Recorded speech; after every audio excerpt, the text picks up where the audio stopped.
প্রিয় দর্শক বন্ধুগণ, আপনারা দেখছেন সবুজবঙ্গ নিউজ। 2026-এর যে বিধানসভা ভোট পশ্চিমবঙ্গে যদি জেলা ভিত্তিক আমরা দেখি, তাহলে আজকের দিনে যদি আমরা তুলে ধরি, তাহলে 22টি বিধানসভা আসন মুর্শিদাবাদে।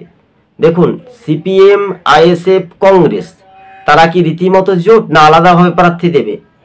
দেখুন, তৃণমূল ও বিজেপি কয়টি করে আসন জিততে পারে সম্ভবত? খুবই সংক্ষেপে বলছি, বোঝানোর চেষ্টা করবেন।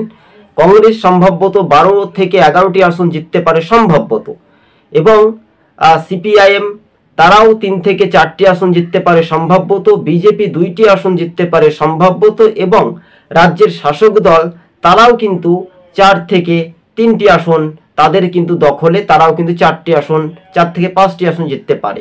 কেননা অন্যদিকে আইএসএফকে যদি আমরা একটা দিয়ে, তাহলে কোথায় জিতবে? মুর্শিদাবাদে। এটাই নিয়ে একটা বড় চ্যালেঞ্জ। 2026-এর ভোটে একটা অধীর গড়ে মিথ বা ম্যাজিক দেখাতে পারে। কংগ্রেস কোন কোন আসনগুলো জিততে পারে?